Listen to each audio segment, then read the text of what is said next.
Greetings, ladies and gentlemen, and welcome to this latest edition of Tales from Outer Space, where I take stories from across the internet and read them for your entertainment. This particular story is called To the Nerds, written by hixchem. You want to know the weirdest thing that I've ever seen since humanity obtained FTL? Mac Costello slid a drink sideways as he sat before his own. Really weird. His current drinking partner, a hexapedal insectoid whose name, by a strange quirk of probabilities across the galactic scales, sounded exactly like Fred Fredrickson to any human listening, ventured a guess. Was it the Tarkin migration that collided with the outer Magellanic Clouds nomad conclave and wound up producing like 8 new species? Nah, although that one was hilarious in hindsight. That migration is like clockwork. The conclave could have delayed a week and been fine. No, the weirdest thing I've ever saw was the last day on all Earth. The skies were black with cosmic plague ships. You know that's not what they're called. Red clicked and jittered. Hey, we won. We get to call them whatever the hell we want. Anyway, they had us surrounded on all sides, and they were laying down one hell of a bombardment. They were intent on glassing the planet. In the first hour alone, nearly 20% of the species on Earth were made extinct. This isn't really sounding weird, Mac. This just is sounding really depressing, and we're going to need stuff for drinks if it's going to be that kind of night. Keep your carapace on and let me finish, Fred. Anyway, EDComs was sending out distress calls on all bands, but they were warning all other ships to stay away. Even the last moments of our homeworld, we humans didn't want anyone else dying to those slithering Fecks. Mac downed his drink in one gulp and gestured to the barkeep for another. Anyway, I was up in the orbital defense station that hadn't been blown out of the sky yet, and I'm looking down at this black mass that's just surrounding the planet and wondering how we managed to piss off the single biggest threat in the galaxy and convince them to converge in their entirety on our planet to annihilate us. One of their larger ships finally noticed our little station and turned to take us out. I was looking out the observation window at their main weapon charging up, and all I can even think to do is throw up a middle finger and wait for the instantaneous death they were promising. So I did. And right then, the ship just vaporized into a cloud of white-hot metal droplets scattered with whatever the hell the tentacle monsters are made of. It was a beautiful sight. Just me at the window, middle finger up, and the open defiance of death, and an expanding cloud of destruction. Then the radio crackles to life, and I hear the most insane thing ever. This gravelly voice comes over the comms and shouts, "Quapla!" I look to the right, and there's a whole ass Klingon bird of prey off the starboard. Wait, Fred interrupted. Aren't those from the dumbass show that you used to watch, Star Walk or something? Okay, Fred, first of all, it is Star Trek, and I'm going to pretend it is a translated glitch that fucked you up with that one. Second, yes, Klingons are entirely a work of fiction from one of our old TV shows. But that's not the craziest. I look black planet-side and I see all those contacts breaking warp and appearing right over the plague ships. And, wouldn't you know it, the Klingons weren't the only ones I recognized. There were X-Wings and fecking TIE fighters. Star Wars? Matt nodded. There was a legit classic flying saucer from Mars Attacks. Those guys were on the comms just acting like mad. They were so committed to the bit. There was even a slightly small version of the Pillar of Autumn from Halo, with dozens of guys wearing full Spartan gear, hurling themselves out of airlocks and ramming themselves into plague ships. I'm still convinced I saw someone with one of those ridiculous energy blade weapons carve a hole through the hulls like butter. It was carnage. Pretty soon the sky was just filled with weapons fire and hulks of plague ships spiraling into each other. The plague ships stopped bombarding the planet and focused all their attention upwards. Even more ships came out of the darkness to our defense. A whole armada of Retribution-class warships from Warhammer 40k rained unimaginable firepower on, basically the entire northern hemisphere, attacking plague ships. It was beautiful.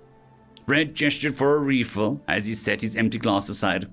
So all of your fiction came to life to protect your planet? Kind of.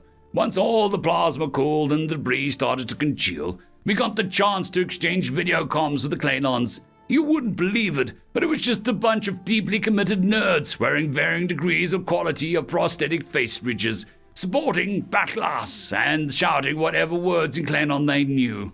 The same was true for everyone in the TIE Fighters, X-Wing, all the Warhammer guys. You knew those guys had too much money as it was, so their ships being as big as they were wasn't that surprising. Everyone up there was a human that embraced the opportunities provided by the arrival of humanity on the galactic stage. Finally, with a sudden access to the galactic shipyards and a surprisingly valuable currency of human labor output, ordinary people were able to afford whole ships complete with armaments of every type. And when it finally came down to a live or die moment, every nerd lived out their greatest fantasies and saved the world. Fred raised his newly refilled glass. To the nerds? Mac raised his in a reply. To the nerds! End of story. Story number 2. The Truth is Marching On, written by a British tea company. If I must choose between righteousness and peace, I choose righteousness. Following the grisly and public execution of Agent Owen Torrington for numerous acts of terrorist and attempted insurrection within the Istran Empire, the Solar Alliance finally decided that enough was enough. On April 15, 2361, a massive armada of human ships pushed straight into the heart of the Istran Empire, destroying several key forces and military stations within the first few months of engagement. The Istran Empire would find itself fighting for its very existence in its twilight years as humanity finally dissolved their government. What had prompted the human race to act in aggression during this period? What exactly was it about the Istran which had agitated humanity so much? That they were busy funding terrorist cells throughout the Empire for several years on end, before finally deciding that they were going to roll up their sleeves and dismantle the Empire themselves? Well, the answer was simple. There is a practice within the Empire which the human race finds abominable. There is a long-lived tradition within the Istran which causes the human to fume at the very thought of his existence. A cultural ideology in which the anathema to everything the human race holds dear. The notion is unfreedom. It is allowed existence, and its encouragement and continuation is something the humans cannot abide by. Slavery. The antithesis to this idea of liberty, which humans staunchly stand by, was something they refused to tolerate. After so many years of trying to peacefully talk the Istran people into outlawing such a disgusting practice, the human people found their patience at an end. If justice could not be preserved around the table of dialogue, it would be enforced through the barrel of a gun. The Istran slaves were liberated, many of them having been prisoners of war and abducted hostages from various other civilizations, which gratefully welcomed the return of their people. Mere months following the Istran Empire's ultimate collapse, the humans made an announcement to all civilized races in the galaxy. Throughout their time on the galactic stage, they had found that injustice and oppression had grown fat and unmolested by the good countries of the galaxy. This was to stop immediately. Dozens of civilizations had their name written down on a blacklist which humanity had found to hold unfit governments. They were to either change their ways to adopt the human ideals of life, liberty, and the pursuit of happiness, or face the terrible swift sword of human justice. Some were wise and chose to agree to such terms. Some weren't, and had their worlds feel the power of the human war machine. Millions of tons of ordnance delivered in the name of liberty for all the shattered hulls of countless ships across the galaxy, as their fateful lightning of human justice broke the backs of tyrants. Some would grow to hate humanity for their protective nature in enforcing their ideals throughout the galaxy. Yet, to the oppressed, the enslaved, and the broken, the majestic roar of human fighters patrolling overhead with the distant sound of boots landing on the ground was the music of freedom fast approaching. The din and chaos of humanity fighting the battles of the helpless and the oppressed was the war cry for those who had lost their voice. End of story.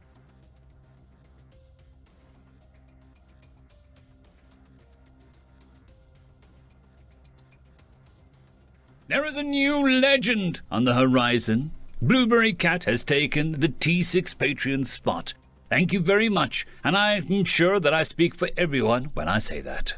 I would just like to thank our T5 members, Lord Azrakel, Ambrose Cattell, Quantum Wednesday, Drexoon WRE, Blueberry Cat, Cam Maxwell, Casper Arnholtz, Bushmaster 177, and Leslie 517.